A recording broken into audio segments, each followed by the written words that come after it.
بسم الله. ازيك يا شباب؟ ان شاء الله تكونوا بخير يا رب دايما. الفترة اللي فاتت دي انا بس كنت مشغول شوية في كذا حاجة شخصية يعني، فما كنتش عارف اعمل فيديو اللي هو الفيديو اللي احنا بنعمله كل يوم سبت. لكن ان شاء الله اصلا ما كانش فيه اسئلة كتيرة، وكانت الدنيا يعني تعتبر شبه مستقرة شوية مع الناس، او الناس فاهمة. تعتبر الدنيا واضحة بالنسبة لهم او فهمت التفاصيل، خصوصا الناس اللي بتدور على تحويل لمصر وكده. ففي الفيديو ده انا بس في سؤال بيتكرر كتير قوي، وبيتكرر كل سنة، بحكم ان دي بداية التسجيل يعني للجامعات الروسية، ودي بداية التسجيل الناس اللي عايزة تسجل في الجامعات الروسية تبدأ تدور من دلوقتي. فالسؤال ده بيتكرر كل سنة، وصراحة هو سؤال رخم يعني. انا قبل كده ما كنتش يعني اللي كان بيسألهولي ممكن كان الواحد بيجاوب بطريقة مش كويسة، لكن عشان الناس برضو ما تفهمنيش غلط قلت اعمل فيديو عشان الناس تبقى الصورة واضحة أو الصورة كاملة قدامهم. السؤال، الطالب اللي بيجي يقول لي أنا عايز جامعة سهلة، ومش عايز جامعة تكون بتفصل، ومش عايز جامعة تكون شديدة، ومش عايز جامعة تكون بتدقق قوي أو تكون صعبة أو الكلام ده. هو بس أنت فاهم الأول أنت جاي تدرس إيه؟ يعني المفروض إن أنت فاهم إنك جاي تدرس طب بشري، والطب البشري أصلا مش سهل، صعب. واكيد انت لازم تبقى عارف كده، ولو انت مش عارف كده يبقى لازم تعيد تفكير تاني. الطب البشري يعتبر اصعب العلوم اللي موجودة حاليا. مش دي مش حاجة احنا بنخترعها، او مش حاجة احنا بنقولها، او مش حاجة ان احنا نتناقش فيها اصلا يعني. فالطب البشري في حد ذاته صعب، ومفيش حاجة اسمها طب بشري سهل، او جامعة تديني طب بشري جامعة سهلة، مفيش حاجة اسمها كده. الفكرة كلها انه انت بتحاول تهرب من الاسترس اللي بيبقى عليك، او بتحاول تهرب من الدراسة الصعبة لدراسة في جامعة تكون مش سهلة، بقى جامعة تكون حقيرة شوية. مع احترامي طبعا، يعني ما كنتش عايز اقول الفاظ والله، لكن ده اقل ما يقال عنها، انه جامعة سهلة في الطب يعني جامعة ملهاش لازمة، جامعة تعبانة، جامعة بير سلم. مفيش حاجة اسمها اصلا طب سهل. يعني انا بحاول استوعبها والله، حتى اللي بيتكلم. هو مش معقولة الناس دي كلها مش فاهمة ايه الطب اصلا، مش معقولة كل الطلبة دي داخلة بتسأل تقريبا نفس السؤال، وايه طب سهل؟ والله السؤال في حد ذاته بيعمل لي ايرور، يعني انه يعني ايه طب سهل؟ الطب صعب، الطب صعب يا شباب. والجامعة اللي بتديك الطب سهل ده تأكد مليون في المية انها ما بتعلمكش حاجة اصلا. والجامعة اللي بتتهاون او بتعدي الطالب من غير ما يبقى على الاقل خالص مذاكر 50%، ده اللي هو المينيموم يعني، دي مش جامعة اصلا. فاللي بيدور على جامعة سهلة، معلش لو انت هتسألني انا السؤال ده ما تسألهوليش يعني، ممكن نشوف حد تاني، والناس كتيرة يعني، ما تجيش تقول لي انا عايز جامعة سهلة. انا اتفهم عايز جامعة رخيصة مقبولة شوية، انا ظروفي المادية تؤهلني ان انا ادرس في جامعة ب10 جنيه، ب2000 دولار، ب3000 دولار، ده مقبول يعني. ده لانه ده عذرك انت، ده عذر قهري. انا مقدرتي الماديه ادفع 3000 دولار، ادفع 5000 دولار، ادفع وهكذا. فدي مقدره ماديه، ده اللي فيه الكلام، ده اللي نقدر نتكلم فيه، ده اللي تخليني افتح معاك باب نقاش واعرض عليك جامعات والكلام ده، اقول لك الجامعه دي احسن او افضل لك. لكن انت داخل بتقول لي عايز جامعه سهله، فاكيد مش هتجاوب معاك يعني، واكيد هحاول ان انا ما اتجاوبش معاك، لانه اصلا انت فاهم الدنيا غلط، او انت داخل غلط. انت داخل الكلية حرفيا غلط. مفيش طب سهل، الطب البشري كله صعب، وطب أسنان صعب، وصيدلة صعب، التخصصات دي والكليات دي يا جماعة مفيش حاجة اسمها سهلة. انت لو بتهرب من مثلا الجامعات الأهلية أو الجامعات الخاصة عشان ان هم أصعب شوية من معظم الجامعات الروسية، لا يبقى انت أصلا ما تجيش، ما تدرسش أصلا طب. لو انت جاي روسيا عشان تدخل جامعة سهلة وتعرف تخلص فيها ال6 سنين، ما تدرسش والله، ما هتكمل اصلا. ولو كملت مش هتشتغل. ما هو يا حيلتي بقى، انا خلصت وخلصت امتياز، وعديت اختبار المزاولة بالغش، وظبطت حالي، وخلاص خدت الكارنيه، ونازل في الوحدة بتاعتي، او نازل في الاستقبال، ولا بعرف اي حاجة، ولا بعرف اعمل اي حاجة، وعامل لود على النواب بتوعي، والنواب بتشتكي مني او بتتهرب مني، وكل ما اقف مع نايب ما يرضاش يشرح، لانه اصلا هيشرح لك ايه؟ ما هو مش هيشرح لك طب من اوله اصلا. انت مدرك يعني؟ انت المفروض داخله على الاقل خالص عندك بيزك، وعندك شويه كلينيكال، ده اللي هو انا بتكلم 50%. فعشان تقف جنبه او عشان النايب يوقفك جنبه او يحب ان هو يعلمك، النايب بتاعك في المستشفى متخرج عشان يحب ان هو يعلمك، لازم يحس ان انت عندك اصلا بيزك، لازم يحس ان انت فاهم هو بيقول ايه. تمام. ما هو اللي فاهم ان هو هيتخرج بعد ال6 سنين ويطلع يتعلم طب في العملي، والله ما هي ميكانيكا، والله ما هي مش سمكرة، هي ما هيش بيقولوا عليها ايه، مش حرفة هي. الطب مهنة لكن ما هيش حرفة. انت الاول لازم يبقى عندك بيزك، ولازم يبقى عندك بيزك حلو، ولازم تبقى عندك كلينيكال كويس قوي عشان لما اقف اعرف اتعلم. لكن انا هقف هتقعد تحفظ إيه؟ خلاص بتاع تمريض احسن منك، حافظ شوية خطوات وبيشوف الدكاترة شغالة ويبقى هو مؤهل اكتر منك بقى، ده لو هو الموضوع كده يعني. وبالتالي انت لو النايب مش بيعلمك او النايب مش بيدي فيدباك كويس عنك للاخصائي بتاعه اللي هو مديره يعني، فانت اصلا مش هتترقى وانت اصلا مش هتشتغل، وبالتالي هتبقى طول عمرك واقف في الاستقبال، وطول عمرك التمريض كعبه عالي عليك، وبالتالي انت اصلا هتكره نفسك وهتكره الشغل وتفاصيل. يعني انا الكلام ده والله حكيته كذا مرة. فالفكرة كلها انت لو انت داخل طب، لو انت جاي روسيا عشان طب سهل، ما تجيش، ما تجيش والله، عشان 90% من الجامعات الكويسة هتسقطك وهتفصلك، وده احنا شايفين. واسأل الزمالك اللي قبل كده، واسأل الدفعات اللي قبل كده، شوف الدفعة كانت بتبقى داخلة كام طالب وبتوصل تانية وتالتة كام طالب. الفكرة نفسها عصبتني الصراحة، وانا عملت الفيديو مخصوص عشان اتكلم في النقطة دي، لانه الناس بتتضايق لما مردش عليه. انت داخل بتقول لي عايز طب سهل، طب اقول لك ايه؟ يعني انا والله بتحرج، يعني بتحرج ارد اصلا، او الرد المفروض ان هو مش حلو.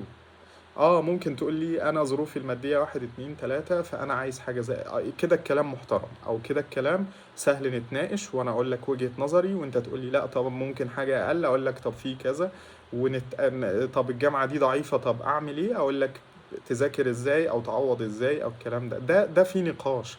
انما انت داخل اصلا قافلها لي، انت بتقول لي عايز جامعة سهل، ما هو اكيد مش، يعني معلش، مع اي حد انا كنت احتديت في الكلام عليه او كان الكلام ما كانش يعني عاجبه او ما ردتش على رسايله في النقطة دي بالذات، فيعني انا عملت فيديو عشان اوصل وجهة نظري كاملة. واتمنى انه يعني يبقى الموضوع ما يتكررش تاني او ما يجيليش السؤال ده تاني بصراحة. بالنسبة للناس اللي بتتكلم على التخصص في مصر، او ايه الفرق بين ان انا اتخرج من جامعة زي مثلا زي ماست، او جامعة زي الجلالة، او جامعة زي اللهم صل على سيدنا محمد، زي مثلا الجامعات اللي هي الجامعات الأهلية والجامعات الخاصة، أو الجامعات الروسية القوية أو الضعيفة. تمام. بص، في الأول خلينا نتكلم على الجامعات الخاصة. خلينا نتكلم أصلا على التكليف. أنت على تحضير الماستر، ما بتكلمش على التكليف خالص. إزاي بتحضر تخصص؟ تحضير التخصص ده يا اما على حسابك يا اما بناء على التكليف اللي انت اتكلفته من وزارة الصحة. ابعد عن التكليف بتاع وزارة الصحة عشان ده غالبا هيبقى بعيد عننا شوية او محتاج تفاصيل تانية. خلينا واحد خلاص انا قدمت استقالتي وخلاص بقيت طبيب حر وعايز احضر التخصص الفلاني. تمام. عشان تحضر التخصص الفلاني في مصر، انت قدامك نوعين من الجامعات، يا جامعات حكومية يا جامعات خاصة.